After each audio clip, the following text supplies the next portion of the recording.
Hey, party people! Welcome once again to the Party of One podcast, the actual play RPG podcast where the gaming table is always set for two. I am your host, as always, Jeff Stormer.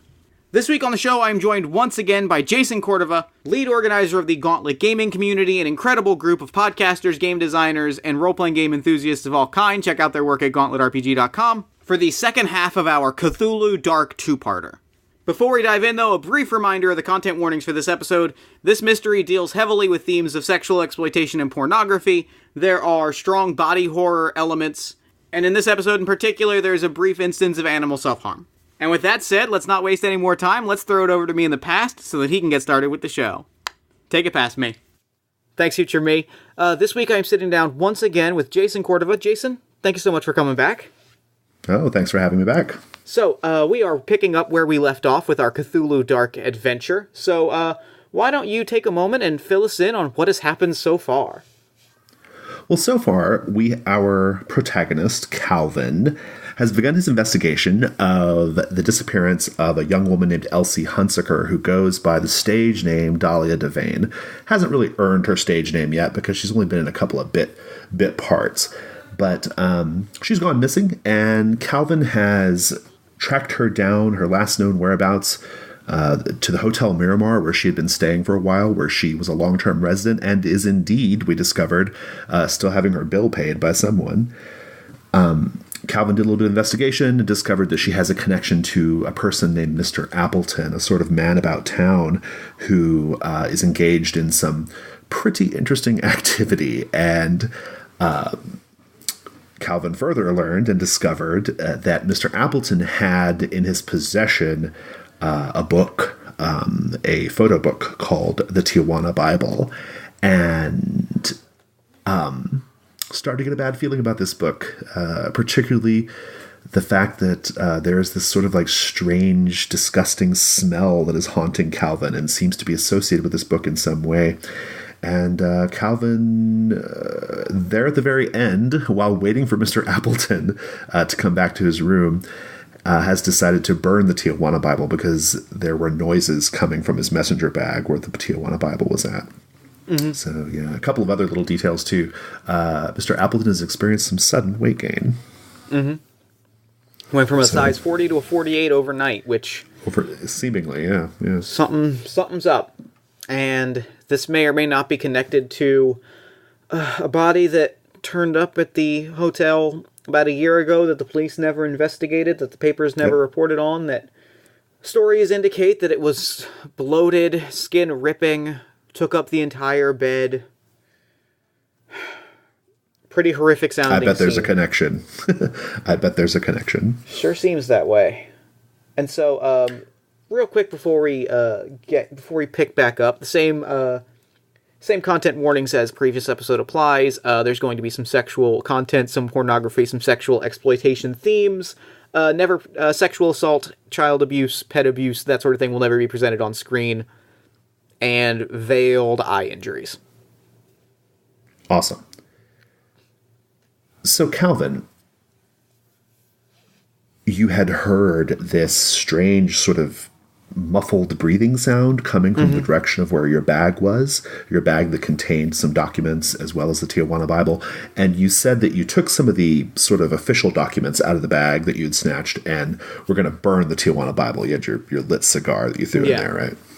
And I love it. I stand there for a second, and I've got the lit cigarette, and I'm just about to throw it.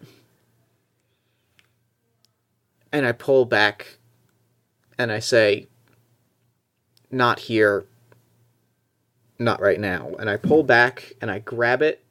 I keep the ledger in one hand.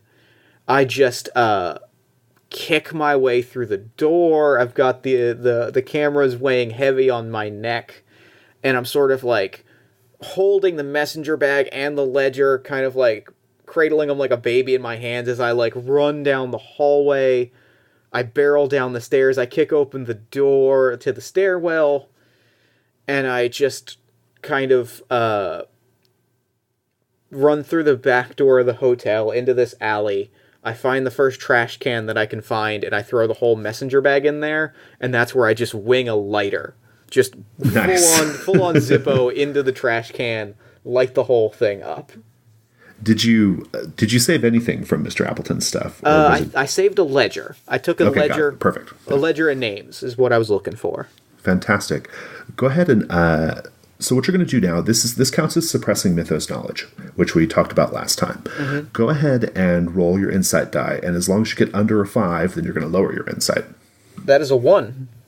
Fantastic. So you're down to 4. All right. So no longer in the danger zone as far as that goes. It's about 3 in the afternoon. There's a burning trash can, and there's you. And just seeing it burn, how does it make you feel? Like, you know, because you're kind of, this action is you clawing back, like, you know, some of the real world and bringing it to yourself, right? What does that feel like? Disappointing in a way. You know, it felt like I'm not one to run from a case. You know, I've seen some pretty grisly things. And so this feels a little bit... I think this feels a little bit like a betrayal of the self that I have put forward, but it also kind of feels right. You know, it's... You kind of get this sense... You look at a dead body, and the first few times you puke, the second few times you gag, and eventually you get numb. And there's almost a sense of relief that I can still feel something. That I'm not wholly a lost cause yet. That there's still something... There's still some voice screaming in the back of my brain, and as weird as it is to say that that's a relief, it's a bit of a relief. And Elsie Hunsaker, a.k.a. Dahlia DuVain, is also somewhere in the back of your brain, I assume. Mm-hmm. It's about 3 in the afternoon. You've got this ledger. You've got some sense that there's some freaky stuff going on surrounding her case. And this Mr. Appleton fellow and the Hotel Miramar. What's your next move? Where do you go? What do you do? I'm going to head back to my apartment. Okay. Loud, cramped, right next to an L stop. The whole thing kind of rattles when a train goes by. Yeah. But it's kind of the only place I can think, you know? It's kind of the only place that... I mean, it's never been quiet, but it's kind of... It's my version of quiet. Yeah, no, I like it. So tell me about your apartment. I mean, you've given us a nice little bit there at the outset. I'd like to know, what do we see... Well, let me back up. Would you say that you're happy with how your career has progressed so far? Yes. Or just your life in general? Yes. In a you wouldn't expect it, but yes. You know, Okay. This is definitely not the lot that maybe... I mean, if you ask my parents, they're going to give you a different answer. But, you know, I found a thing that I'm damn good at. And I make not much of a living, but I make a living off of that.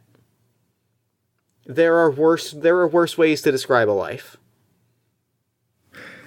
As our camera sort of pans around your room there, your apartment, what do we see? What do we see that you have situated somewhere in the room as a trophy? Some kind of evidence of your success or your best accomplishment ever since you arrived in Hollywood?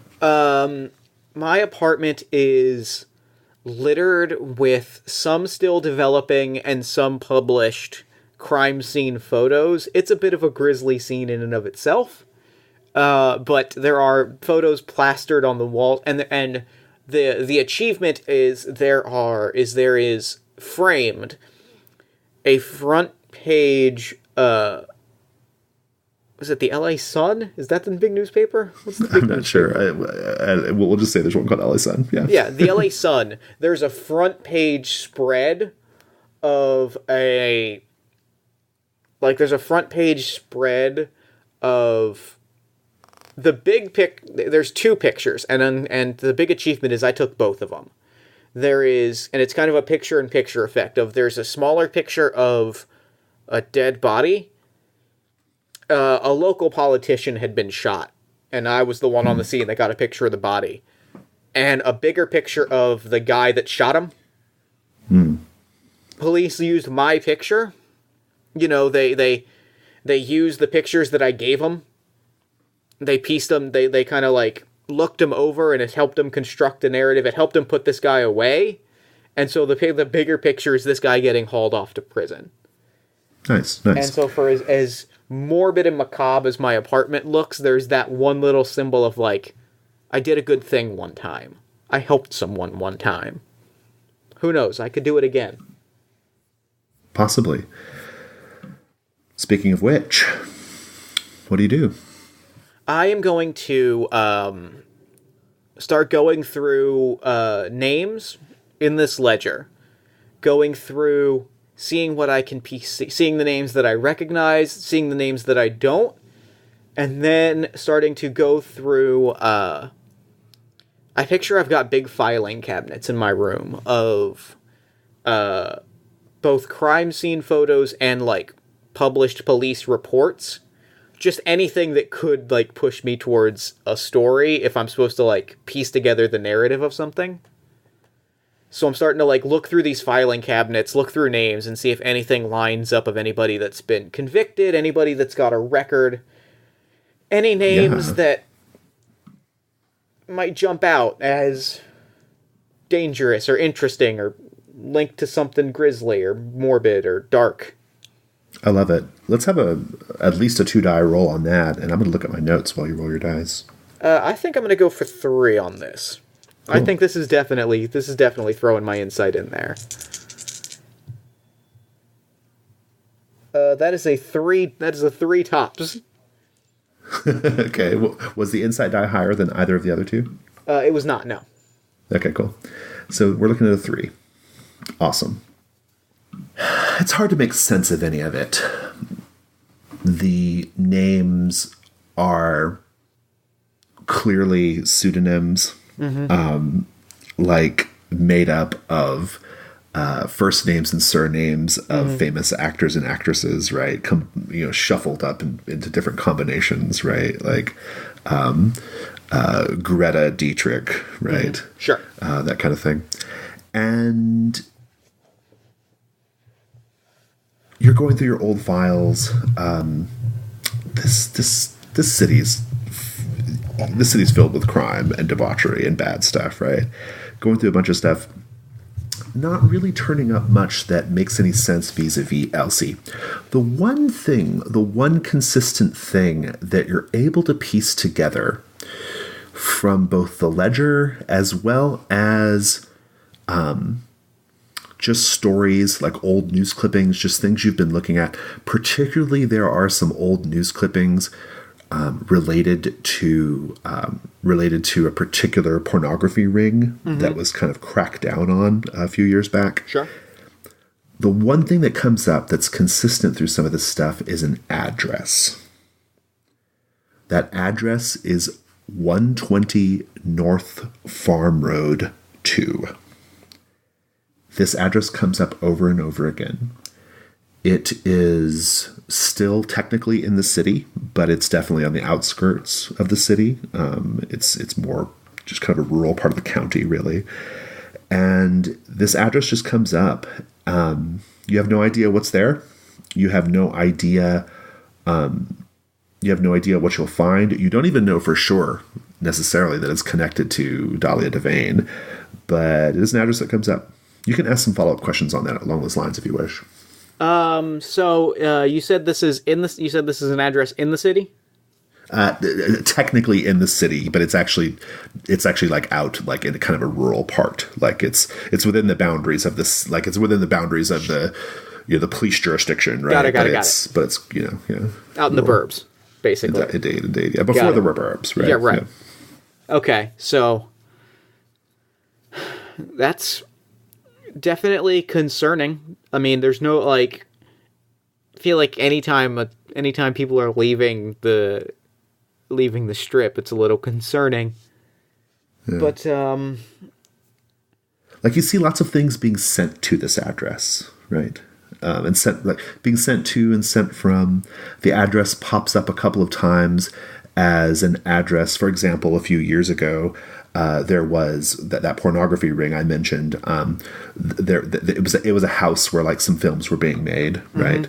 And then a few years later, in more recent times, maybe connected to Mr. Appleton's ledger, it's a house where he's doing some kind of business with them, right? Is there any common link between the things being shipped there? Is it all film supplies? Is it a few different? Are the things being sent there, like, demarcated? Are they written in the ledger? It all says things like it's all clearly like a code. It's like apples and oranges, like it's like things that have no relationship to each other and they don't make any sense. It's the only thing you know for sure is that Mr. Appleton is trying to keep track of something, but he doesn't want to, like, write down what it is. For sure. Right? Yeah. All right. I mean, that's I don't want to, but I guess that means we know where I gotta go next. I'm gonna pull out Jimmy's phone number from my wallet, give him a call, see if he wants to grab a coffee and go over some stuff. So by this point, it's probably, like, in the evening, I'm imagining. And we hear the occasional rumble, of the train going by. We hear honking of cars and laughter of young people down on the street below, going to or from some speakeasy, right? And maybe, like, some strains of jazz music in the air. Sure. The operator connects you to Jimmy, and he picks up and says, "Hey, Calvin. So, how'd it go over at the Miramar today?" Not great, but not, some things have turned up. Nothing concrete. That the, interview angle didn't pan out as planned per se, but some other things popped up. You want to grab a coffee? Talk about some stuff in person? And doesn't have to be tonight. Press badge back? Yeah. Sure can. Fantastic. Yeah. Yeah, sounds great. What about the Silver Bullet? Perfect. That's like a diner. Yeah. Yeah. They do great pancakes. Awesome. I'll see you in 20 minutes. And we can cut to there. Big stack of pancakes right in front of me. Right, exactly. Jimmy's there. He is he's dressed a little bit more casually now, right? Not wearing his jacket. His no tie, shirt's kind of unbuttoned a little bit. And you wonder why this guy's not in the movies. I mean, he's got like a head of golden hair, movie star smile, right? And he's like, "So, thank you for that," he says as he grabs his press badge. "So what are we talking about, man? What's going on?" And I put the ledger on the table, and I'm like, "So, here's what I got. I gotta follow up on a lead tonight. I kind of think it's got to be tonight, but I wanted to give you what I had and say, if you want to run with this, if you can make anything of it, heads or tails, and want to publish any of it, don't wait for me to stop you. I mean, don't wait for me to stop you, or don't wait for my permission. Go ahead. It's a lot of it's under code, but," and I start like flipping through it and going, but, and I pull out the letter. I pull out Elsie's letter to Susan, and I'm like, but here's what I got, and I kind of fill him in as onto everything of there was book. I didn't go through it. It's a long story. It's complicated, but it's out of the picture. What was the name of the book? It was a Tijuana Bible. What? The Tijuana Bible? The Tijuana Bible. Are you kidding me? I am not.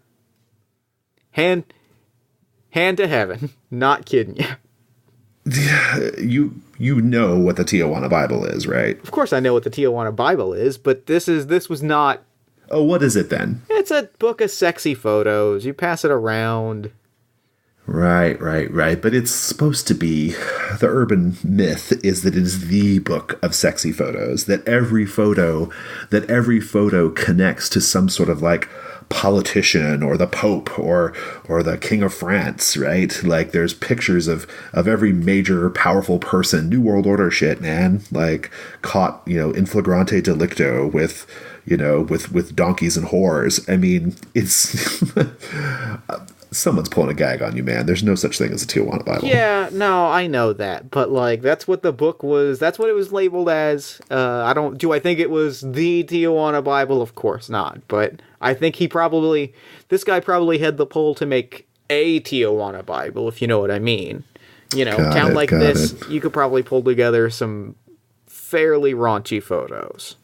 So all these entries on the ledger, this is all clearly in code. I have a feeling that he's not dealing in blankets, apples, oranges, and this is all code. This has got to be like girly pics, dirty film reels, human trafficking. It could be anything, right? Right, and that's what I gotta... Jimmy, that's what I gotta look into. There's an ad, and I point to the address. There's an address. It comes up again and again and again. Whatever he's got going, whatever's happening here, whatever's unfolding, is unfolding at this address again and again and again. So let me get this straight. You said you were going to go up there tonight. I assume this is the address. Let me just make sure I have this completely in hand here, Calvin. You stole secret coded ledger of a bunch of illegal shit going on from someone. You have an address from it that you're going to go up to in the middle of the night out in the country where they're almost certainly doing something criminal, and just knock on the door. Jimmy, that's a real good point. It's not exactly the most well thought out plan, but let me counter you with this question.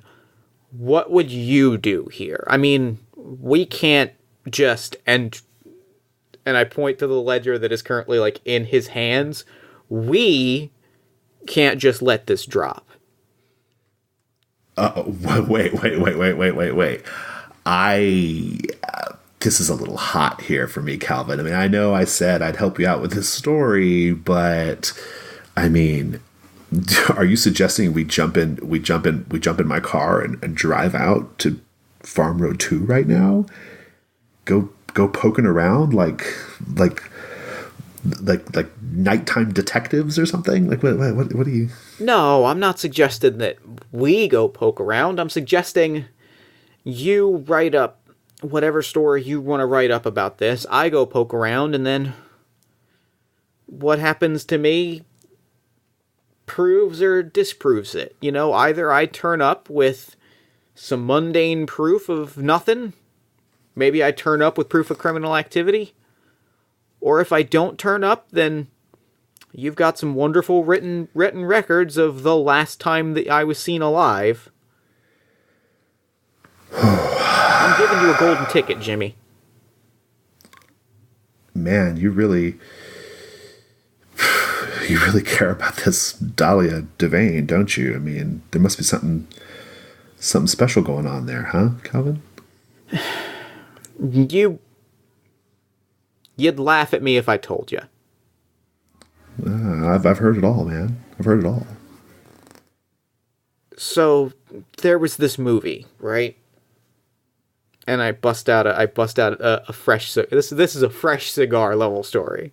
I tossed the stub. Nice, yeah. And I light it. There was this movie, right? It was, It was the ant people. It's the ant people from Planet 419. You're a sci-fi schlock pick, right? I was doing set photos, a bit of a money gig. Los Angeles was quiet for once. So I was on set, and I was at catering, and she was nice to me. Shook my hand, introduced herself, said she was Elsie, not Dahlia. This business, guy looking like me, doing what I do. Not a lot of people take the time. She took the time. Figure maybe that should mean something, even in a city like this. Yeah, right. I'll try to follow up on some of this stuff, see what I can find out. Just be careful out there, okay? Yeah. I mean, you too, Don't be a hero. I realize the irony of that, but keep a low profile. See what you can dig up. Do what you do best. You're a pretty damn good writer. It's like, all right. I'm gonna. I'll take off. You finish your pancakes. Get your strength up, and let's meet back up tomorrow morning. Okay. Sounds good. I'll see you tomorrow morning. He takes off, and he's gone for a moment. When you hear the place has a phone, you hear the phone ring. No big deal. And the waitress comes up to you, and she says, I'm sorry, this is going to be kind of a weird question, but are you Calvin Addison? Depends on who's asking. I don't care one way or the other, man, but there's somebody on the phone for you. They give a name? No. But look, don't shoot the messenger, okay? I don't even know how they knew you were here. I mean, No. I appreciate it. You're doing your job, and frankly, and I gestured to the pancakes. You're doing a pretty good one. So yeah, give me the phone. I'll take it, and I kind of follow her to the bar, and I grab the phone, and I sigh as I put it to my ear, and I'm like, yeah. There is mostly just some sounds when you put the phone receiver up to your ear. A bit of heavy breathing. Sounds that sound a little bit like a petting zoo or barnyard animals in the background. Snuffling, bleating kind of noises, but kind of in the distance, not like right up next to you, right? And that's strange. Make an insight roll. Sure. That is a 5, so that puts me up to 5. Is this Calvin Addison? A woman's voice says. Yeah, it is. I don't know. I don't know quite who you are. I only know that you're looking for me, and it's really important that you don't come looking for me. Do you understand? It's really, really important that you just drop this and go back to whatever it is you do, okay? Just let it go. Yeah, no, I'll do that. That sounds... You convinced me. You got through to me. Message received. Good. Loud and clear. Wonderful. Great. Fantastic. And you just hear in the background, right? And sort of shuffling around and things being slammed around, stomping. I've got to go. Yeah. And then she just hangs up. Crank call. Who would have guessed? She's like, who would have guessed? The waitress says. And hangs up. So now how are you feeling about all this? First of all, how'd she even know you were there? How'd she know to contact you, right? It's all very weird. Of course. How'd she know to contact me? How'd she know I was looking for her? Why would she tell me not to come after her? You know, and the last question is, she had to know I wasn't going to listen, right? I don't know. I got a pit in my stomach. Hairs on the back of my neck are standing up. I sure feel like this is every impulse in my brain is telling me to listen to what she said. Drop it. You got a decent living, right? You're fine. She sounds fine. But I also know that the one impulse in my brain that I'm gonna listen to here is gonna pay this nice waitress, give her a little extra tip for putting up with a crank call, hop in my car, head out of town, head to this farmhouse. So, you are driving out of the city, out to Country Road 2, 120, North Country Road 2. As you drive through the city, you know, LA, Hollywood, it is,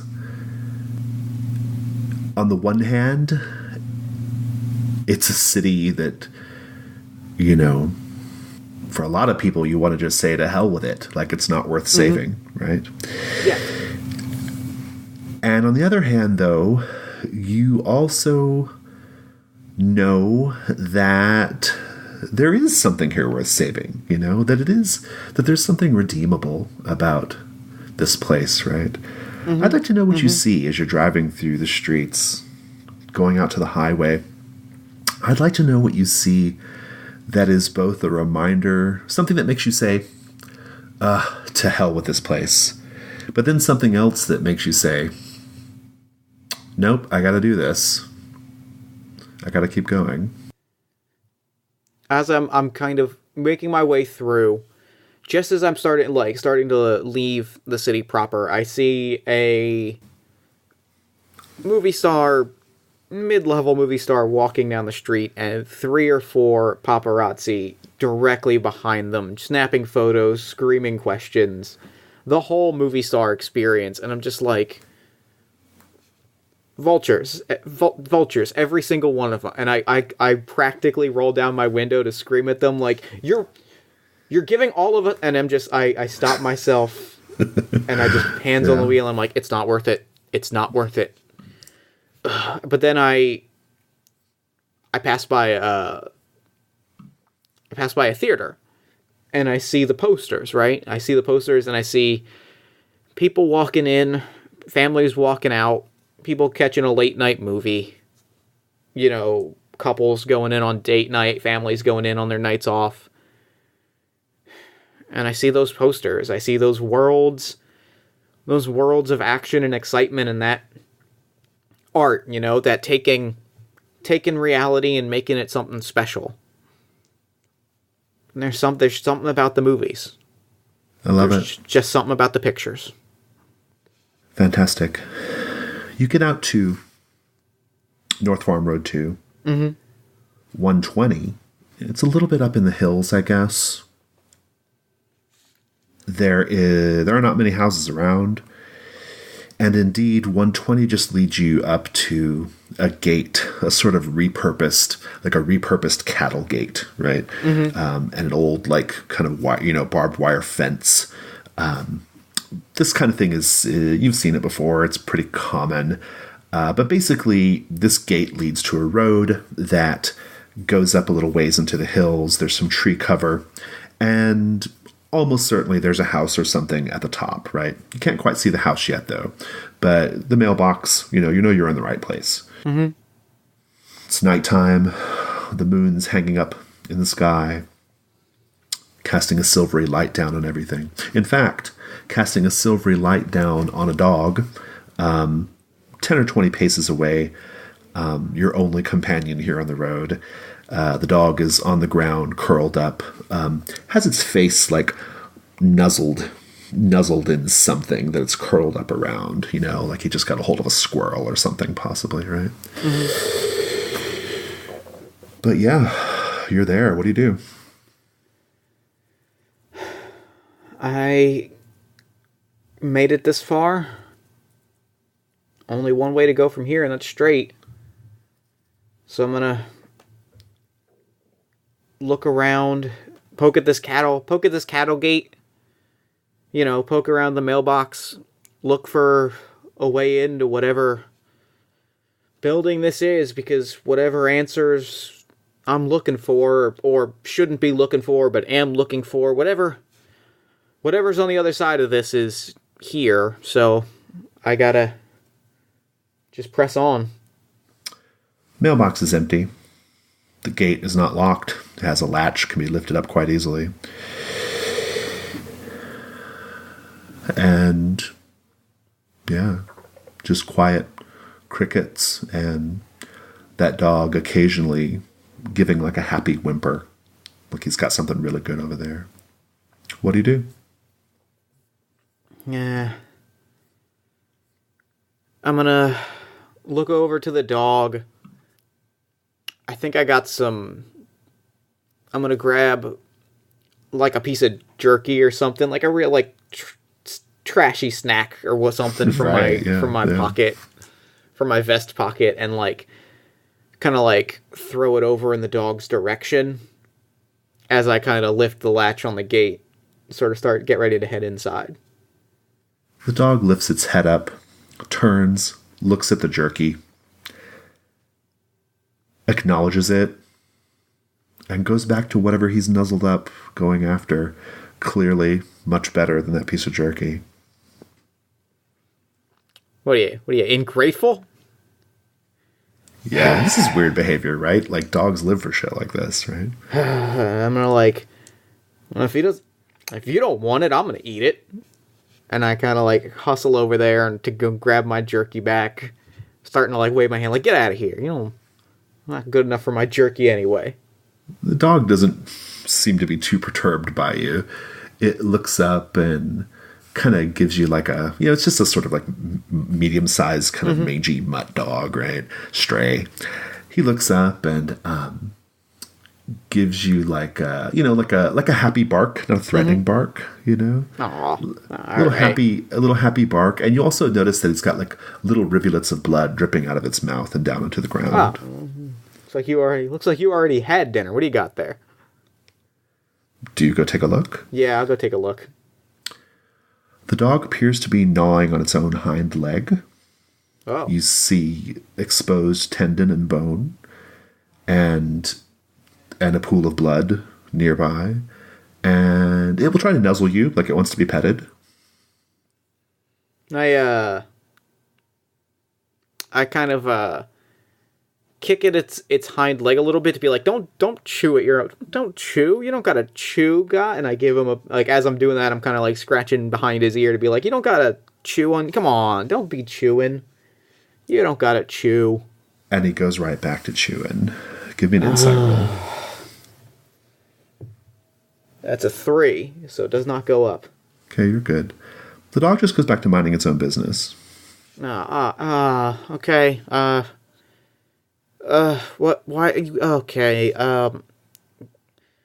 Look, I kind of put the jerky in front of him, and I'm just here, dip. And I kind of try to push his face towards the jerky a few times, but I feel he probably just keeps right on chewing. Yeah, so I'm all right. Well, he'll always stop, and he'll always acknowledge you, but then he'll just go back to what he's doing. All right, well then, yeah, I'm going to lift up that latch, give one look back to the dog, and say, poor guy, stop. Don't you know what's good for you? Just knock it off. All right. And I'm going to lift the latch, move past the gate, head inside, look around. You gonna walk around. up the path or drive? Yeah. Camera on my neck, ready to snap a photo of anything that comes out. You go up the path. There's some tree cover that makes it difficult to see where you're going until you get there. You're kind of going under this tree cover, shafts of moonlight kind of piercing here and there. And you eventually get up the way, you know, it kind of goes up a little, kind of winds up a little bit, and lets out onto a flat clearing on the hill that is basically two buildings. There is a single-story ranch-style home, and right next to it, what appears to be, in the moonlight at least, what appears to be a sort of like old, rusted-out shed. I assume you have a flashlight or something on you. Yeah. I've got a flashlight. I am going to start to move towards the ranch house. Stop for a minute. Look back at that shed. Put my head in my hand. Put my head in my hand with my free hand and go, animals in the distance. You could just go into the farmhouse and just look around, figure out what's going on, and go home. But you're not going to do that, are you? You're going to go into the farmyard. You're going to go into You're going to go into the shed. You're going to go look at the shed. And I kind of start reluctantly, as I'm muttering to myself about you're just another dog chewing off your hind leg as you march. Yep, that's where we're going. We're marching right towards that shed, aren't we? And I make my way over there. And I look to see if the door opens, if there's anything around it. I listen at the door to see if there's anything inside.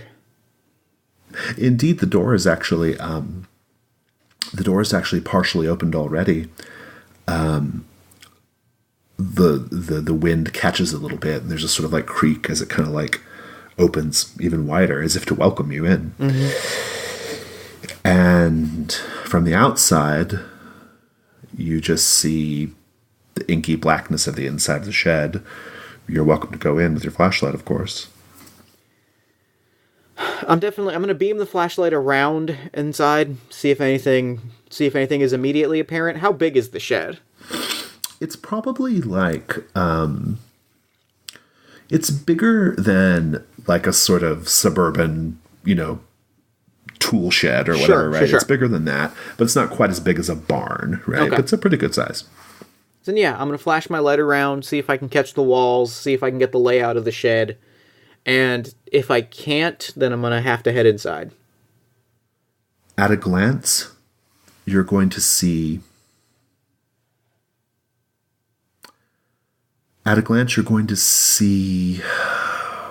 it's a not unfamiliar scene, actually.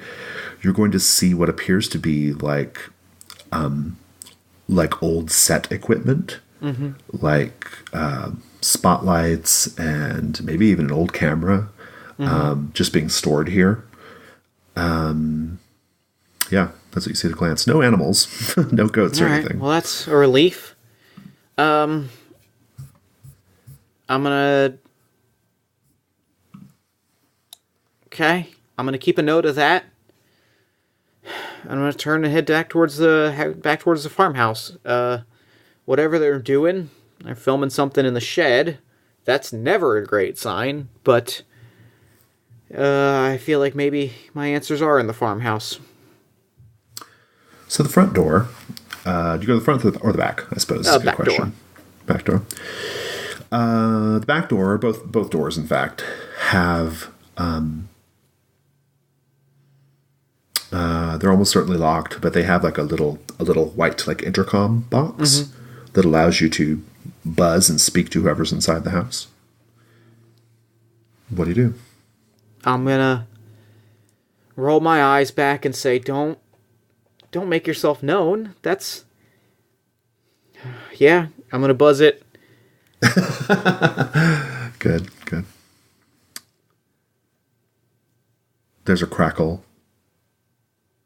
You can hear the buzz from inside when you press the button, right? And a voice comes back, a man's voice. It says, hello? I'm looking for Elsie. Elsie?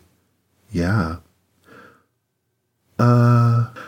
Who, may I ask, is asking for her? To whom am I speaking? It's Calvin. She's probably not going to be too happy to hear that, but, Calvin. That's a really nice name, Calvin. Thank you. I like that name. Hey, Calvin. Yeah. What are you wearing right now? Vest, tie, old khakis, mud-caked, black work shoes, also mud-caked, camera, Hey, Calvin. increasing feeling of dread. Hey, Calvin. I hope you don't think I'm being too forward, but you have a really sexy voice. Has anyone ever told you that? I get it all the time. You gonna let me in or not? I bet you do. Yeah, so what did you need again? Looking for Elsie? Right, Elsie. Are you like her boyfriend or something, Calvin? No, just a friend. Just a concerned friend. I bet you've got a girlfriend, though, don't you, Calvin? I've gone on a few dates. Nothing too serious. Something tells me you're a real ladies' man, huh? Don't know what gave you that idea. Tell me what you were wearing again? And I just kind of walk away without saying anything. I'm just like, this is too much. I'm good. I'll figure it out. And you hear him as you walk away. Hey, are you still there? Hey. Calvin, what do you do? How are you feeling? Feeling a bit like a dog chewing off his hind leg. You know, hurting myself, but damned if I'm going to stop doing it. I should know better. Every impulse in my body should be telling me that not to do what I'm about, not to keep going, just to call it. But here I am, poking around, seeing what comes up. I'm going to head back to that shed, head inside, start poking around, see what else turns up. Yeah, let's have a roll. Let's have a roll. 1 dice or 2? I'm going to add my insight either way. Yeah, we'll go with 2. That is a 6, but not on my insight. My insight is a 1, so it was not higher than any of my other dice. But still 6, which is good. Still a 6. At first you think it's maybe huge sacks of flour or something piled up in the corner, but it's not. It's bodies. Several bodies. Thick, bloated, and the smell coming off of them is quite wretched.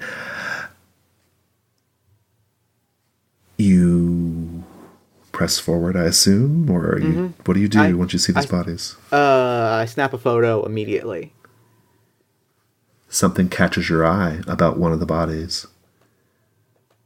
One of the body's hands, his arm is sticking out, and his hand is kind of there, open, palm face up. And on the palm of the body, this oily, large body, is a mouth.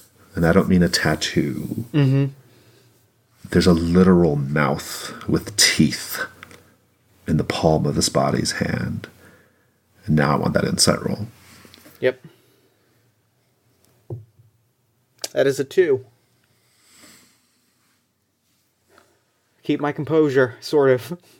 Indeed. What do you do?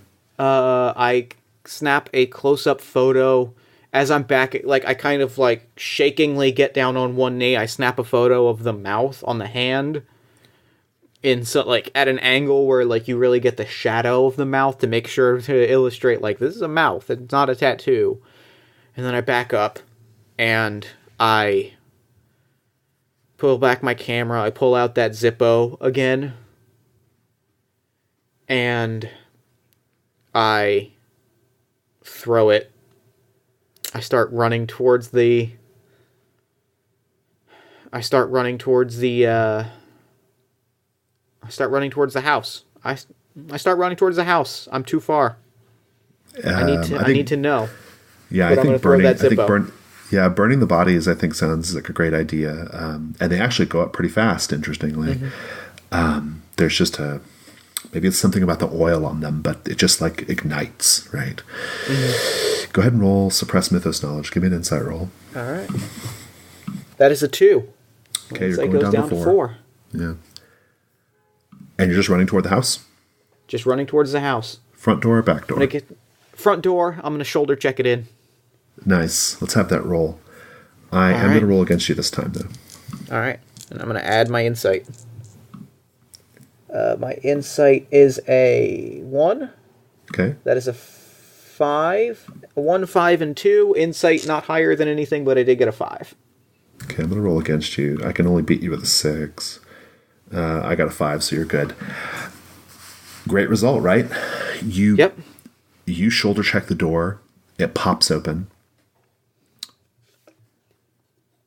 Inside, it is kind of like you would expect. There's a small foyer. There is some sort of sitting room or living room to your left. Up ahead, there is the entryway to what must be a kitchen or something. The decor is all simple, I guess. There's a couch there's like a couple of milk cartons overturned to make like a table. It looks a little bit like a really, really, like, it's pretty ad hoc, right? Like it looks like the couch was just picked up off the street and dropped in there, right? No other decor. There are, however, a couple of those big like stage lights, those big like set lights, right? The big round ones, and one of them is on and just kind of illuminating this space where this couch and these couple of like little overturned crates are, and nobody that you can see anywhere. But to the right, there's a hallway. And you hear noises coming from that direction. Crying. A woman's crying, possibly, a little unclear. Mm-hmm. But someone's in distress. What do you do? I'm running right towards it. No hesitation. Not this time. You're running down the hall. You pass a bathroom. You pass another bedroom to your left, a bedroom to your right, and there's a room at the very end where there's a door. And you see in the crack beneath the door, there is a flickering light, like a strobe light or a film, right? Like a flickering film reel. And that's where you hear the woman's crying coming from. What do you do? I'm going to throw open the door, see what I see what I can get a shot of. You throw open the door and you see what appears to be a makeshift projection area. There is a sheet or a cloth of some sort on the wall. There is a film projector playing some kind of movie. Things are flashing quickly in frame of this movie. Animals, people. It's all orgiastic. It's all it's violent. It's sexual. You see over to the left. You see Dahlia DuVain, but really Elsie Hunsaker. There, she's pressed up against the corner. Seems to be crying or upset or like scared of something. And indeed, she's looking over your shoulder like there's something she's frightened of. What do you do? I'm